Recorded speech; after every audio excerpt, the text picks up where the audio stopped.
নমস্কার বন্ধুরা, আমি আমার নতুন কাজ কমপ্লিট করার পর সেই ভিডিও নিয়ে চলে এসেছি। তো প্রথমে তো আমি আমাদের দুজনের পোর্ট্রেট এঁকেছিলাম। তো তারপর আমি ভাবলাম যে আমাদের দুই রাজকন্যার পোর্ট্রেট আঁকা যাক। তো যেমন ভাবনা তেমনই কাজ শুরু করে দিলাম আমার দুই রাজকন্যা সমৃদ্ধি আর সৌজন্যার পোর্ট্রেট আঁকা। তো কাজ তো আমি একটু একটু করে বেশ করছিলাম, কারণ প্রতিদিন তো আর টাইম পেতাম না। যখন একটু করে টাইম পেতাম সকালবেলা, যখন সবাই ঘুমাতো, তখন একটু একটু করে কাজ আমি এগিয়ে নিয়ে যাচ্ছিলাম।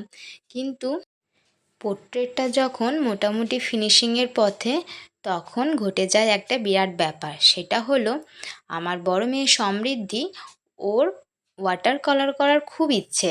তো ওর বাবা এবং আমি দুজনে আমরা ওকে ওয়াটার কালার করতে দিই না, কারণ আমরা দুজনেই বলেছি যে আগে প্রথমে তুমি প্যাস্টেল কালারটা ভালোভাবে শিখে নাও, তারপর ওয়াটার কালার করবে। সে তো করতেই হবে ওয়াটার কালার, কিন্তু ওর শিশু মন বোঝে না। তো যাই হোক, ওর ওয়াটার কালার করার খুব ইচ্ছে ছিল বলে ও কী করেছে, আমার প্রায় ফিনিশিং করা ছবির ওপরে ও black and brown water colour দিয়ে দুজনের মুখগুলো পুরো কালো করে দিয়েছিল। আর ও তো সেটা আমাকে জানায়নি, ও এরকম করে ছবিটা রেখে দিয়েছে। এবার ১ সপ্তাহ মতো আমিও আর পোর্ট্রেটটা নিয়ে বসার টাইম পাইনি। তারপর ১ সপ্তাহ পর যখন আমি ভাবলাম যে এবার পুরো ফিনিশিং করে নিই, তো ছবিটা যেই না বের করেছি, সেই ছবি দেখে আমার তো পুরো মাথায় হাত, যে ছবিটা কীভাবে এরকম হয়ে গেল। কারণ আমার প্রায় ফিনিশিং করা হয়ে গেছে, যেখানে আমার চোখ, ভুরু, ঠোঁট সব কমপ্লিট।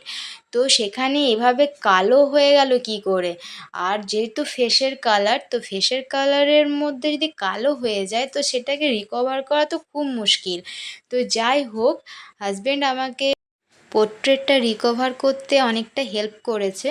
তো যাই হোক, ওর হেল্পেই আমি এই পোর্ট্রেটটা রিকভার করতে পেরেছি। পুরো ব্ল্যাক কালার থেকে ফেসের কালার অনেকটা আনতে পেরেছি।